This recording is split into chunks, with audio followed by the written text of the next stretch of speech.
Please, sir. The mistress is very ill. She looks dreadful. Your collar's crooked.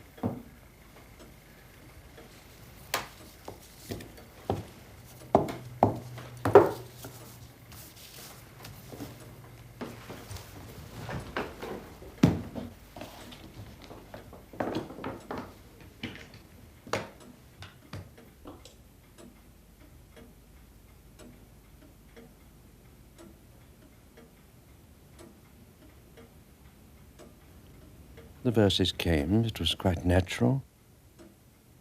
One looked back through the years and saw some pictures.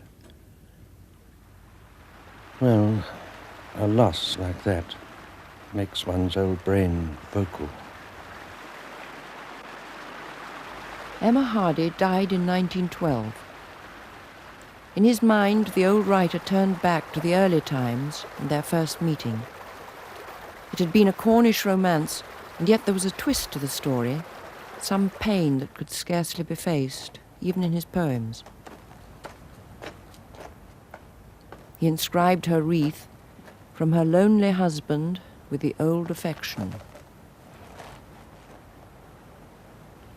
Why did you give no hint that night that quickly after the morrow's dawn, and calmly as if indifferent quite, you would close your term here up and be gone, where I could not follow with wing of swallow to gain one glimpse of you ever anon?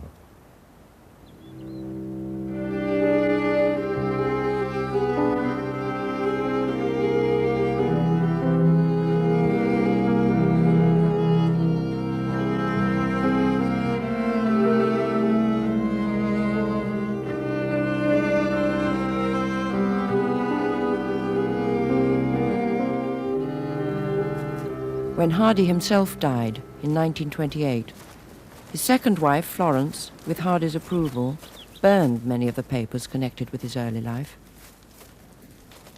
She insisted on raking the ashes herself, to be sure not a single scrap or word remained.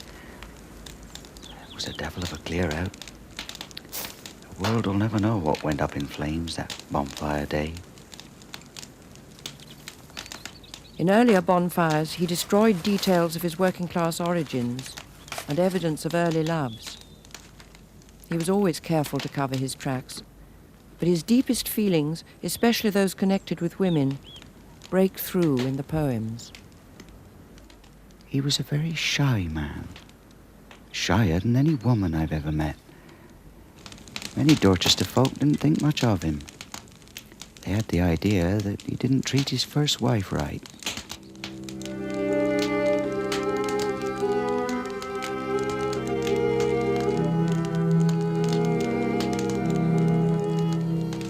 I take him as I do the Bible. I'll find out what I can, compare one text to another, and believe the rest in a simple lump of faith. Like other women in Hardy's life, Emma saw herself as a writer. Her book of recollections, written in the privacy of her attic room, survived the bonfires. Hardy was moved and even inspired by the charm of her early memories. Another time a fortune-telling was singularly prophetic, told by our servant Anne Tresider Chapel, who lived to see it proved. A hot day in June of 1858, a midsummer day it was bound to be. At 12 o'clock precisely, we went out onto the front lawn at Bedford Terrace, and she brought out 3 tumblers of cold water, full up. One for my sister, one for me, and one for the parlour maid. We all liked this proceeding immensely. Into one of these tumblers set before us, we each broke an egg, letting the white only drop into the water, then watching what forms it would take, which would signify the occupation of our future spouses. My sister began the charm eagerly. A church with a tower arose very plainly. "You will marry a clergyman," Anne said, which she did. I hesitated. The maid broke hers in a hurry. A ship in full sail as plainly appeared also. "You will marry a sailor," said Anne authoritatively, which she did. Anne gazed a longer time into the glass when my turn came. Then she pronounced it to be a very large ink bottle and an immense quill pen stretching across the water. All agreed that it was so, quite plainly.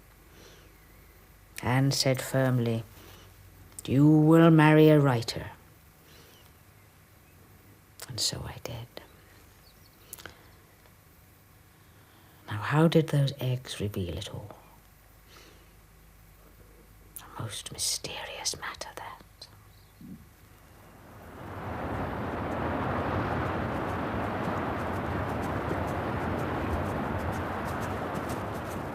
She opened the door of the west to me, with its loud sea lashings and cliffside clashings of waters rife with revelry. She opened the door of romance to me, the door from a cell I'd known too well, too long till then, and was fain to flee.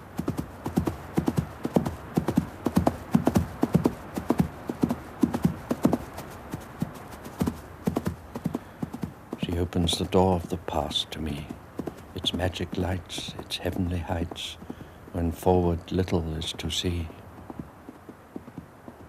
Why then latterly did we not speak, did we not think of those days long dead, and ere your vanishing strive to seek that time's renewal? We might have said, in this bright spring weather, we'll visit together those places that once we visited. Oh, well, all's past amend, unchangeable. It must go. I seem but a dead man held on end to sink down soon. Oh, you could not know that such swift fleeing, no soul foreseeing, not even I, would undo me so.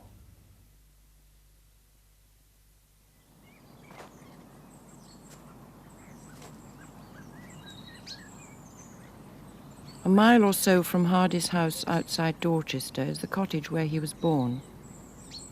The sources of his novels and poems are buried in his family history, the stories heard as a child.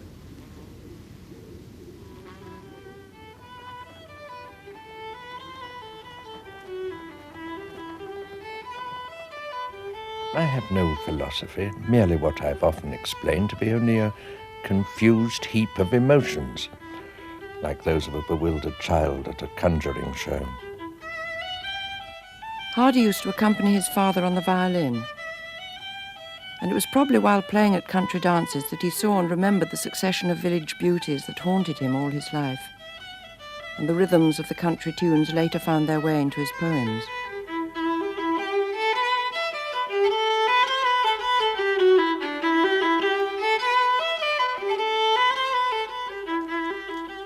From his grandmother, he learned the legends of the darker side of country life.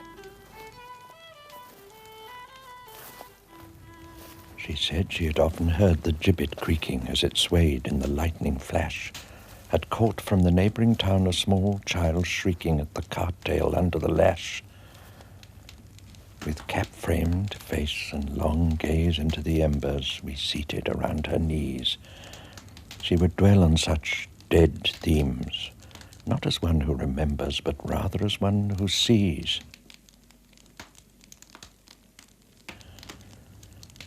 She seemed one left behind of a band gone distant, so far that no tongue could hail. Past things retold were to her as things existent, things present but as a tale.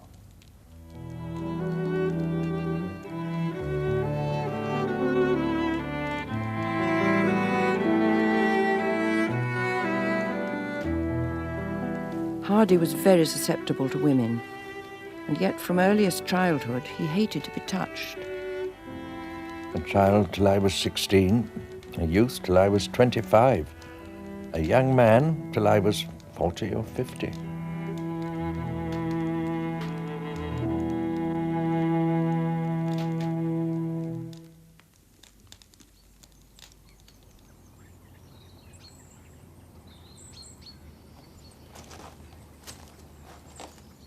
At the age of 30, he'd returned to the family cottage and was working for an architect in Weymouth.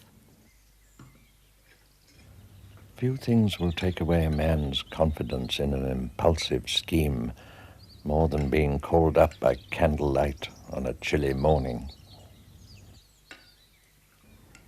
In London, he'd become exhausted and depressed following an intensive program of writing and self-education. Now he'd been woken early to set off on an architectural assignment to survey for restoration an old church on the north coast of Cornwall. He'd been struck by the romantic name, St. Juliet.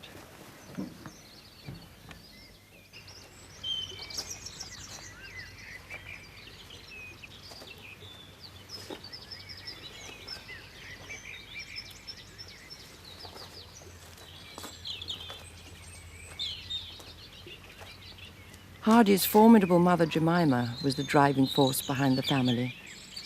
She instilled in him her passion for books. When I set out for Lyoness, 100 miles away, the Rhine was on the spray, and starlight lit my lonesomeness when I set out for Lyoness, 100 miles away. What would bechance at Lyoness, while I should sojourn there, no prophet durst declare, nor did the wisest wizard guess what would bechance at Lyoness, while I should sojourn there.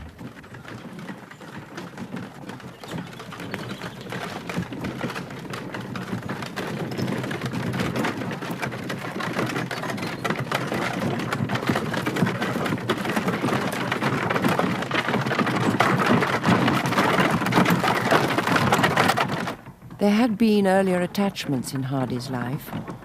Dorset girls, cousins, even encounters in London. But the Cornish landscape was to lay a deceptive magic over his emotions. I travel on by barren farms, and gulls glint out like silver flecks against a cloud that speaks of wrecks and bellies down with black alarms. I say, thus from my lady's arms I go, those arms I love the best. The wind replies from dip and rise, nay, toward her arms thou journeyest.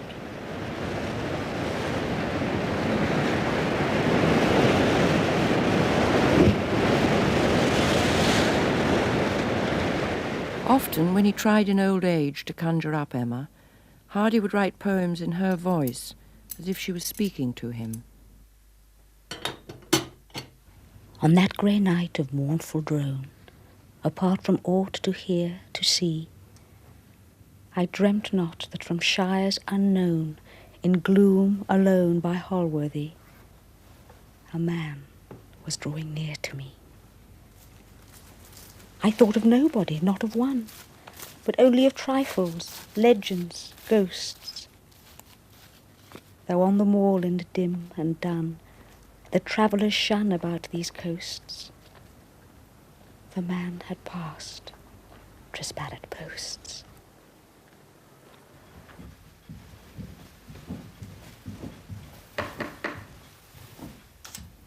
He had been put to stay in St. Juliet's rectory with a clergyman, the Reverend Cadell Holder and his wife.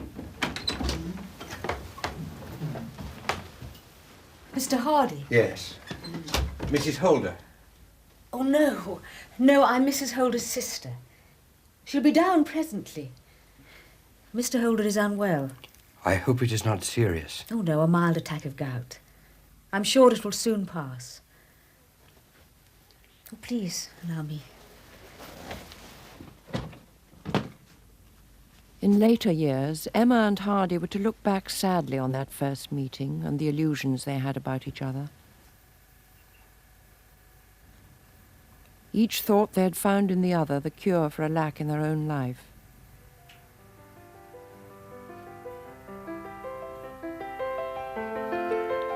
Hardy, unsure of himself and emotionally vulnerable, admired Emma's physical vitality and apparent social confidence. Emma, living in the rectory as housekeeper to her sister-in-law, saw Hardy as part of a larger world, a London-trained architect and a poet. Rest and dream.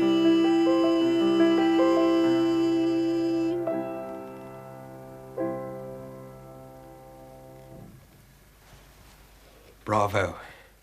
Very fine. Sing Mr. Hardy, How Can I Leave Thee? Oh, I can't remember it. Yes, yes, you can. Yes. Please. Very well. I'll do my best.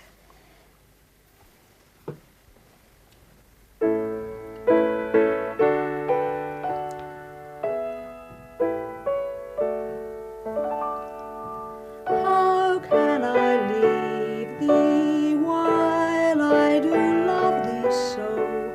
Thou art my all in all, my love, my own.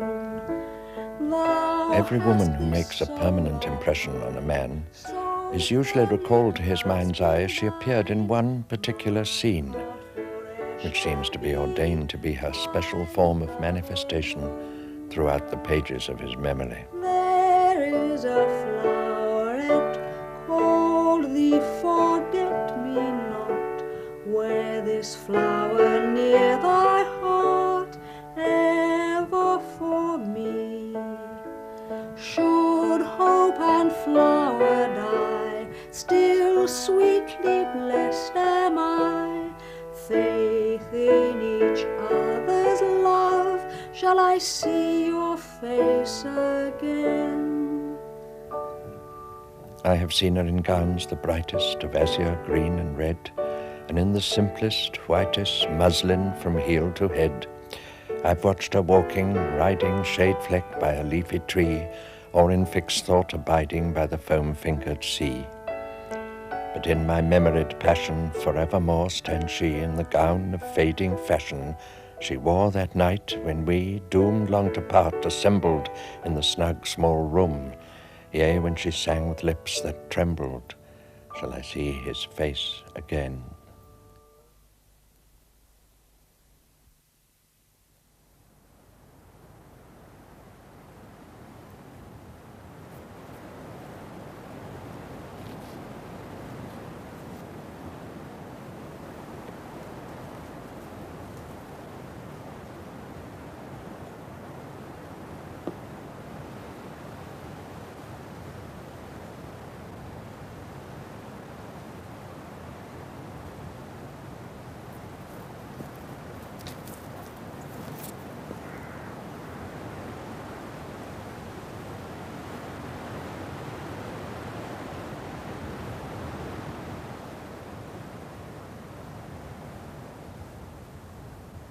Am I disturbing you?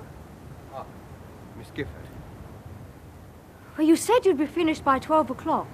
I'm sorry. It took me longer than I thought. I wanted to show you the way over the cliff to Boscastle. It's too great a distance to walk, I'm afraid.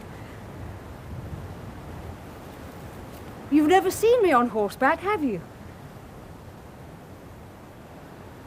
Oh. You don't ride, Mr. Hardy. I fancy a man not able to ride. Oh, come on.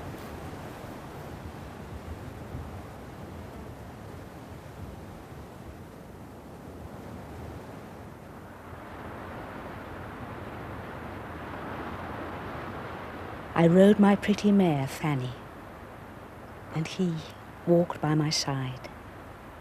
I showed him the neighborhood, the cliffs, the roads, through the scattered hamlets, sometimes gazing down at the solemn small shores below, where the seals lived. Oh, the opal and the sapphire of that wandering western sea, and the woman riding high above with bright hair flapping free, the woman whom I loved so and who loyally loved me. The pale Meuse plain below us, and the waves seem far away, in a nether sky engrossed in saying their ceaseless babbling say, as we laugh light-heartedly aloft on that clear sunned March day. A little cloud then cloaked us, and there flew an irised rain, and the Atlantic dyed its levels with a dull, misfeatured stain. And then the sun burst out again, and purples prinked the main. Still in all its chasmal beauty bulks old Beanie to the sky. And shall she and I not go there once again, our march is nigh? and the sweet things said in that March say anew there by and by.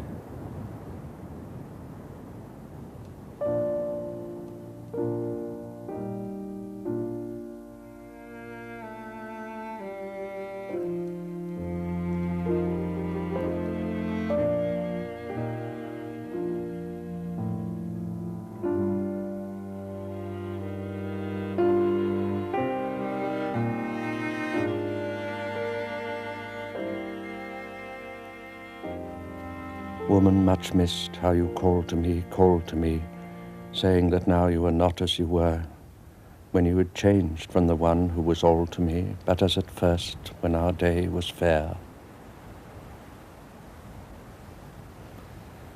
Can it be you that I hear? Let me view you then, standing as when I drew near to the town, where you would wait for me, yes, as I knew you then, even to the original air-blue gown. Or is it only the breeze in its listlessness, travelling across the wet mead to me here, you being ever dissolved to one wistlessness, heard no more again far or near? Thus I, faltering forward, leaves around me falling, wind oozing thin through the thorn from norward, and the woman calling.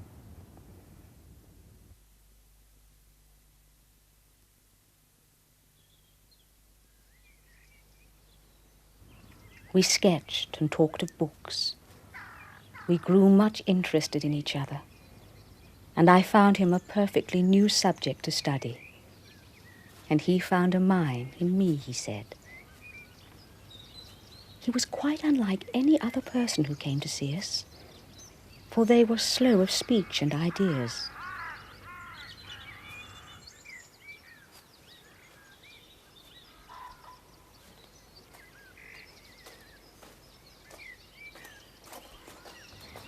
Often we walked down the beautiful Valency Valley to Boscastle Harbour.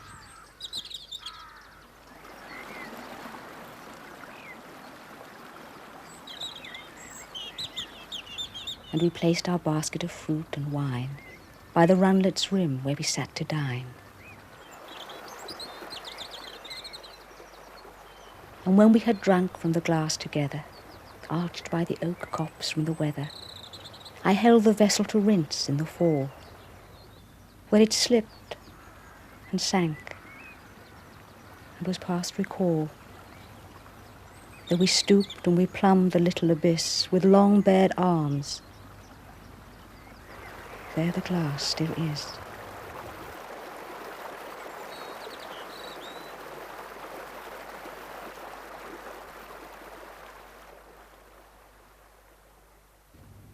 And now as I thrust my arm below cold water in basin or bowl, a throw from the past awakens a sense of that time, and the glass we used, and the cascades rhyme. The basin seems the pool, and its edge the hard smooth face of the brookside ledge, and the leafy pattern of chinaware, the hanging plants that were bathing there. By night, by day, when it shines or lowers, there lies intact that chalice of ours, and its presence adds to the rhyme of love persistently sung by the fall above.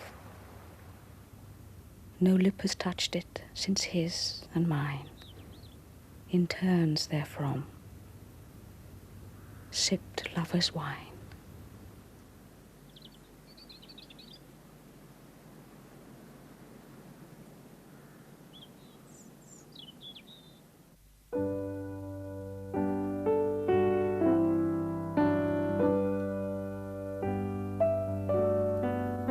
My life's romance now began.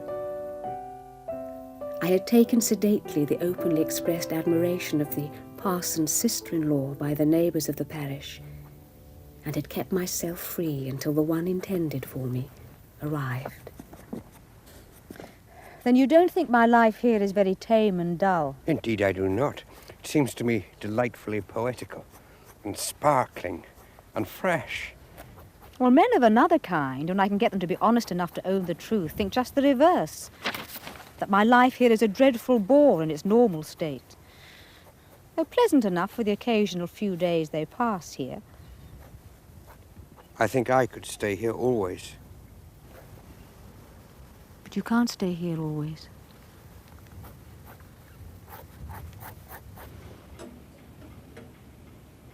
Emma could hardly have guessed at the deeply contradictory character of the genius she had chosen. Once the initial excitement had worn off, human contact, especially domestic love, meant little to Hardy.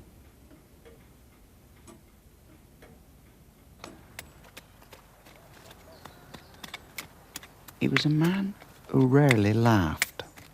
He sometimes smiled, but I only heard him laugh out loud once or twice with a friend.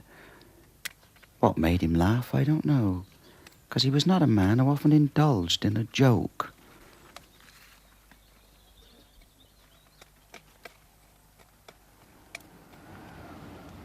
There was a stunted handpost just on the crest, only a few feet high.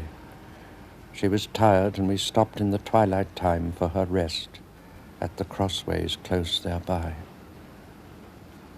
Her white-clothed form at this dim-lit cease of day made her look as one crucified. In my gaze at her from the midst of the dusty way, and hurriedly, "Don't," I cried. I do not think she heard. Loosing then, she said, as she stepped forth, ready to go, "I'm rested now. Something strange came into my head. I wish I had not leant so." It struck her too, I thought, for as if afraid, she heavily breathed as we trailed, till she said, "I did not think how 'twould look in the shade, when I leant there like one nailed." And we dragged on and on, while we seemed to see in the running of time's far glass her crucified, as she had wondered if she might be some day. Alas, alas.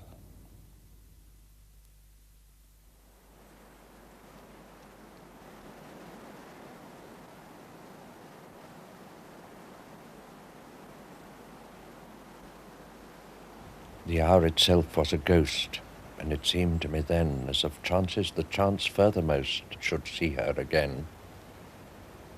I beheld not where all was so fleet that a plan of the past which had ruled us from birth time to meet was in working at last.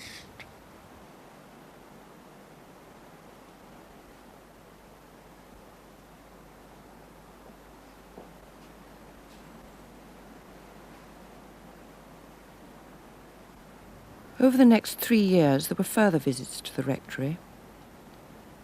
Emma did not know that Hardy had walked out with a lady's maid and actually wanted to marry her, nor had she any picture of his life in Dorset, cobblers, carpenters, labourers, and servants who were his relations there. But at a crucial moment in his career, she did build up his confidence.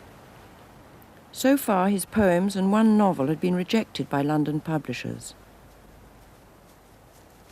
She had a vision of their future life together as a carefree literary partnership, and she did all she could to help him with research and rewriting.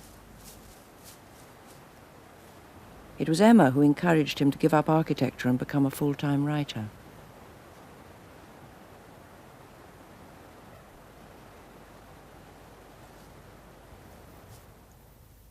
On the 17th of September 1874, they were married, not in Cornwall, but at a church in Elgin Avenue, Paddington. Then followed various lodgings and small rented houses in Surbiton, Swanage, Yeovil. 2 happy years in Sturminster Newton, where Hardy wrote The Return of the Native. Then Upper Tooting and Wimborne Minster. By the 1880s, Hardy had become a successful author. The boy who was born in the woodland cottage at Upper Bockhampton decided to build a more substantial house for himself and Emma on the outskirts of Dorchester, a few miles away from his old home.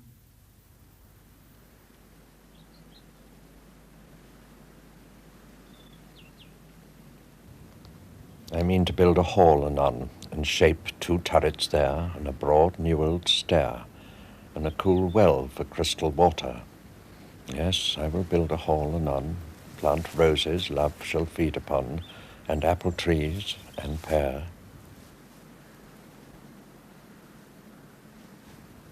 He set to build the manor hall, and shaped the turrets there, and the broad newel stair, and the cool well for crystal water.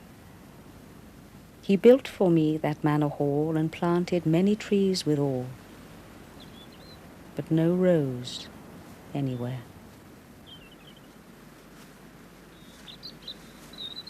And as he planted never a rose that bears the flower of love, though other flowers throve, some heart-bane moved our souls to sever, since he had planted never a rose, and misconceits raised horrid shows, and agonies came thereof.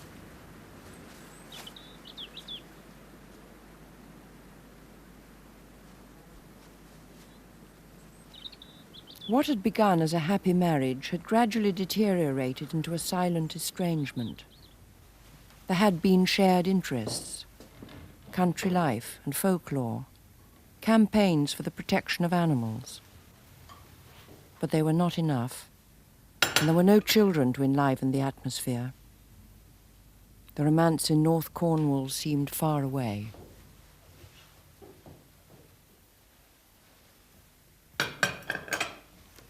There was no joy in the house. Nobody there was really happy, neither the family nor the servants. It was a house of noiseless gloom.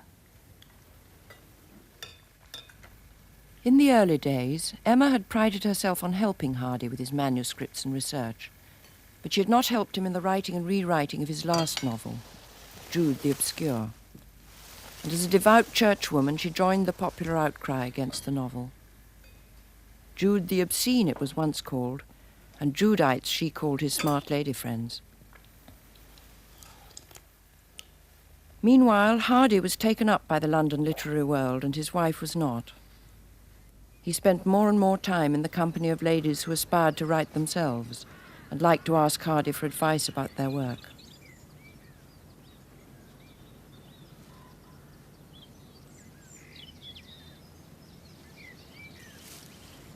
A visitor to Max Gate in 1900 said, "I felt a great sympathy and pity for Emma this time.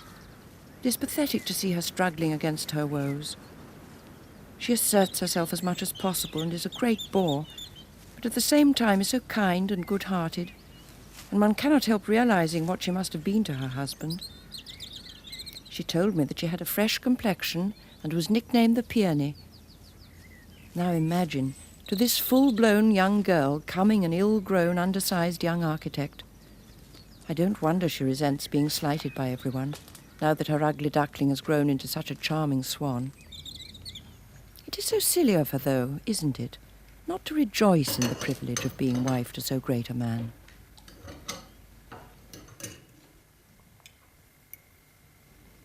Emma was deeply wounded by the publication of Hardy's love poems.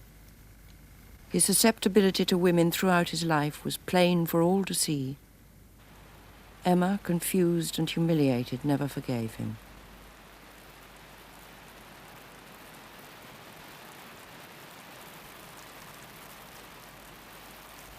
In her book of reminiscences, she is silent about their later estrangement, but one letter to a friend who had just been married uncovers her suffering and disillusionment. I can scarcely think that love, proper and enduring, is in the nature of men as a rule. Perhaps there is no woman whom custom will not stale. There is ever a desire to give but little in return for our devotion and affection, theirs being akin to children's, a sort of easy affectionateness. And at 50, a man's feelings too often take a new course altogether. Eastern ideas of matrimony secretly pervade his thoughts, and he wearies of the most perfect and suitable wife chosen in his earlier life. Of course, he gets over it, usually, somehow, or hides it, what is lucky. Keeping separate a good deal is a wise plan in crises, and being both free and expecting little, neither gratitude nor attention, love nor justice, nor anything you may set your heart on. Love interest, adoration and all that kind of thing is usually a failure complete. Someone comes and upsets your pail of milk in the end. If he belongs to the public in any way, years of devotion count for nothing. Influence can seldom be retained as years go by and hundreds of wives go through a phase of disillusion. It is really a pity to have any ideals in the first place.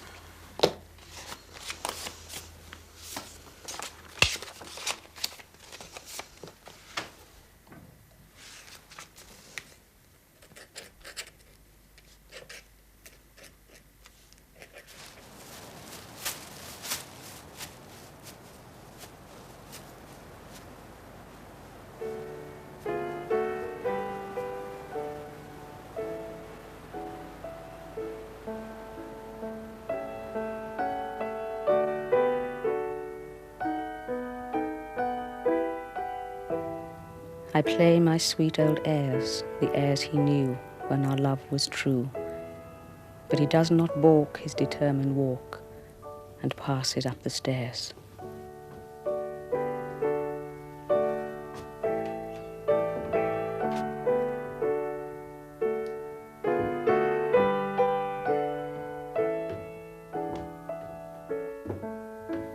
I sing my songs once more, and presently hear his footsteps near, as if it would stay, but he goes his way and shuts a distant door.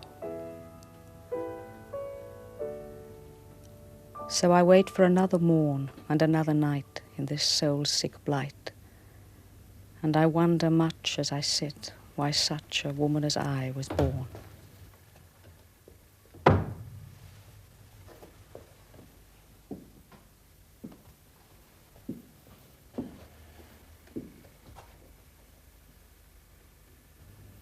It's the very last time. From now I play no more.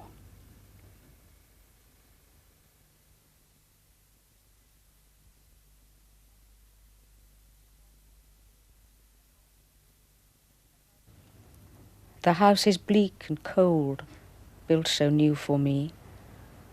All the winds upon the wold search it through for me. No screening trees abound, and the curious eyes around keep on view for me. My love, I'm planting trees as a screen for you, both from winds and eyes that tease and peer in for you. Only wait till they have grown, no such bower will be known as I mean for you. Then I will bear it, love, and will wait, she said. So with years there grew a grove. Skill, how great, she said. As you wish, dear. Yes, I see. But I am dying, and for me 'tis too late, she said. Emma's health declined, though Hardy seemed scarcely aware of it. She suffered from impacted gallstones, causing one of the most acute pains known to medicine.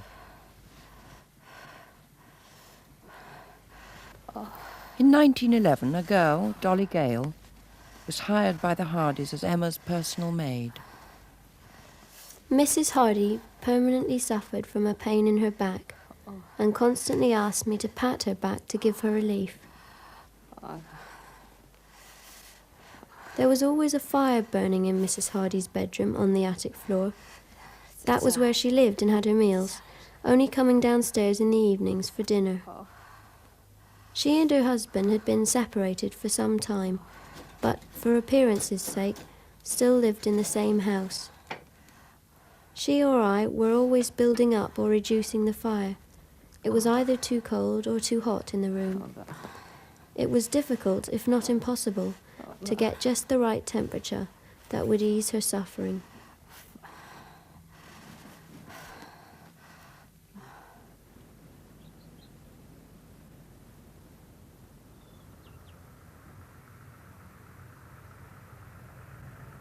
In late November 1912, Emma went out for a drive through Stinsford and beyond. As usual, she had to go alone.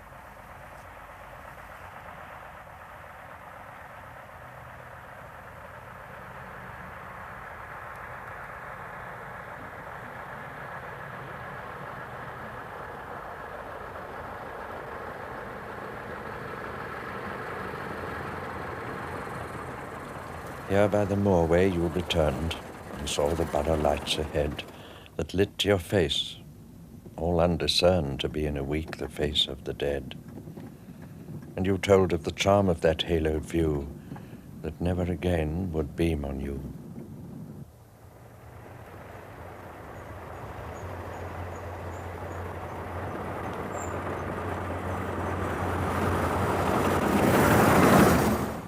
And on your left you passed the spot where 8 days later you were to lie and be spoken of as one who was not, beholding it with a heedless eye as alien from you, though under its tree you soon would halt everlastingly.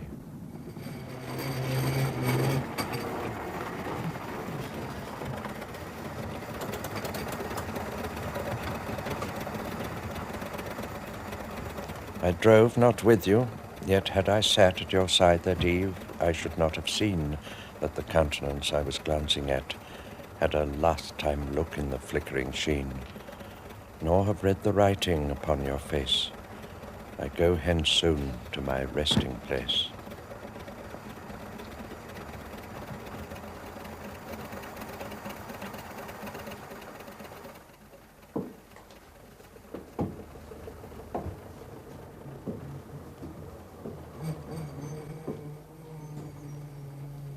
And yet Hardy does seem to have known that Emma was far from well in her last days.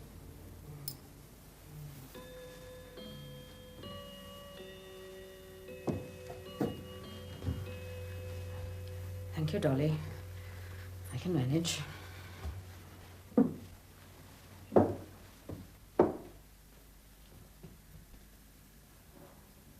He altered the final stanza of one poem. And that calm evening when you climbed the stair, after a languid rising from your chair, was changed to, and that calm eve when you walked up the stair, after a gaiety prolonged and rare. The poem seems to exonerate Hardy from his neglect.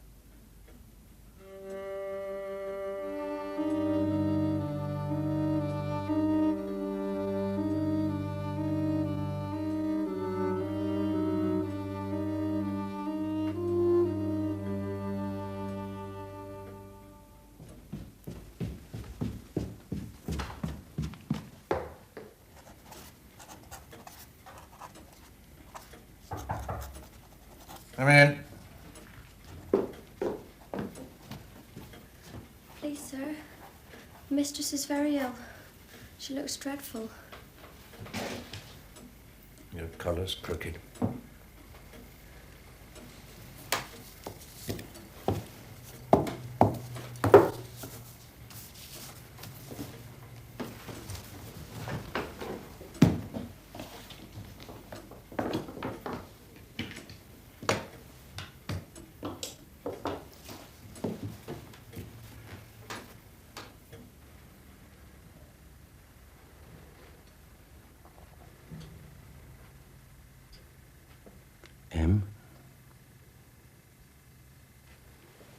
M.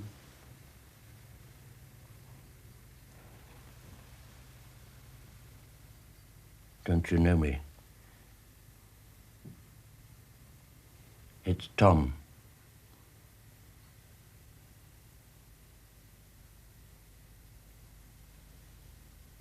Mrs. Hardy was too far gone to answer him, and from then until she died, in less than 5 minutes, she did not speak. There was little grief shown when she died. I was shocked rather than being grieved, as I had never been near death before. The maids were sent in charge of the cook to Genge's in Dorchester to buy new black outfits for the funeral, and Mr. Hardy was very annoyed with cook, as he thought the outfits should have been much less expensive.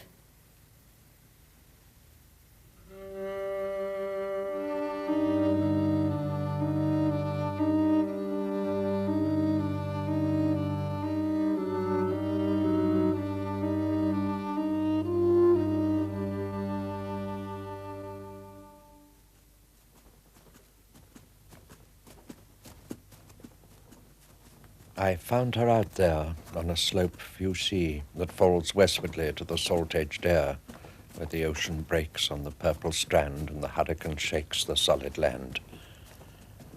So she does not sleep by those haunted heights the Atlantic smites and the blind gales sweep, when she often would gaze at Dundagel's famed head, while the dipping blaze dyed her face fire red,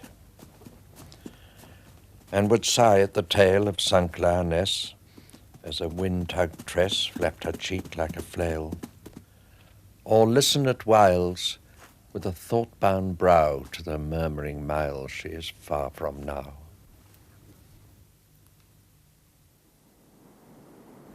On March the 7th, 1913, the anniversary of their first meeting, that great date, he called it, Hardy made a pilgrimage to Cornwall.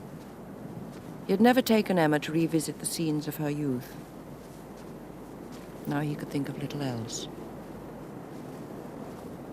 And what does he see when he gazes so? A ghost girl rider. And though toil tried he withers daily, time touches her not, but still she rides gaily in his rapt thought on that shagged and shaly Atlantic spot, and as when first eyed, draws rein and sings to the swing of the tide.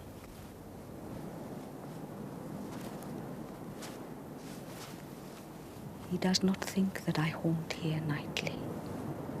How shall I let him know that whither his fancy sets him wandering, I too alertly go, hover and hover a few feet from him, just as I used to do, but cannot answer the words he lifts me, only listen thereto.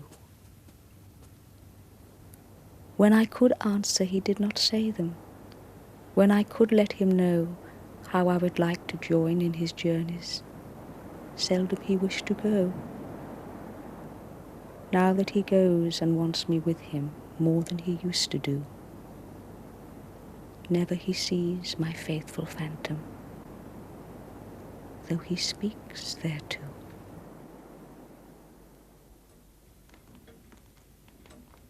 What if still in chasmal beauty looms that wild, weird western shore? The woman now is elsewhere whom the ambling pony bore, and nor knows nor cares for Beanie, and will laugh there nevermore. Oh, not too fast. Come on. Good dog. Come on. Within a few weeks of Emma's death, Florence Dugdale, who'd been working as Hardy's personal secretary, moved into Max Gate. In 1914, they were married. But Florence found that the shadow of Emma lay everywhere at Max Gate. I may not alter the shape of a garden bed, or cut down or move the smallest bush, any more than I may alter the position of an article of furniture.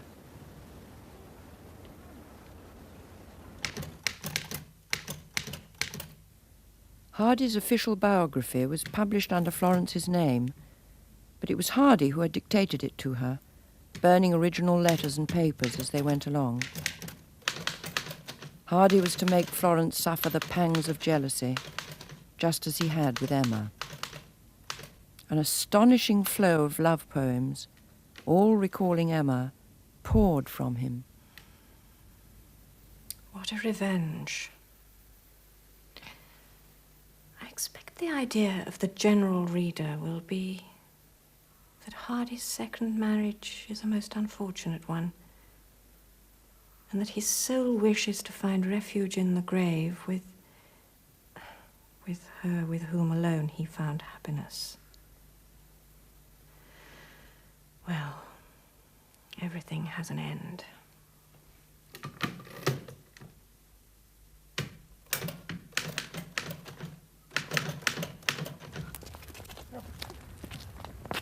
Florence, too, experienced the loneliness Emma had known.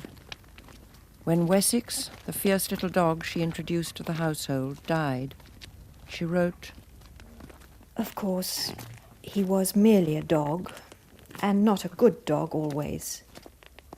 But thousands, actually thousands of afternoons and evenings, I would have been alone but for him, and had always him to speak to.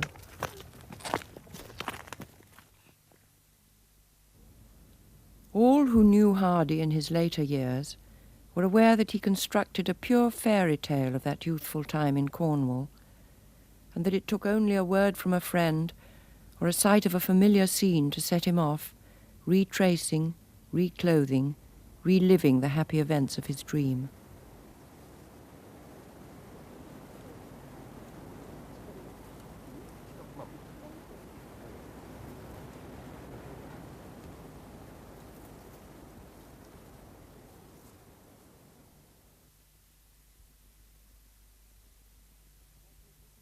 As he had written of his grandmother, so it was with the old Hardy's memories.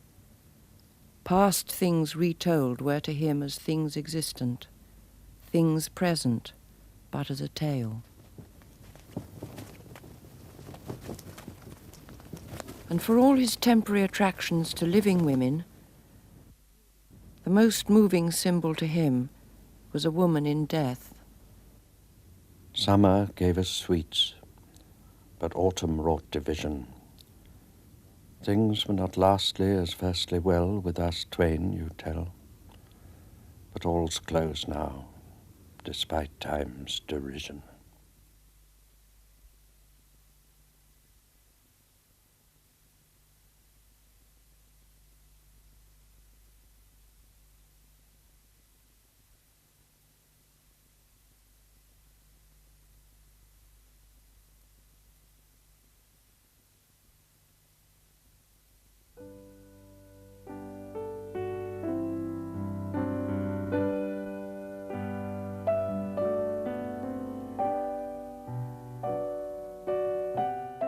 Thomas Hardy's tragic tale, The Mayor of Casterbridge.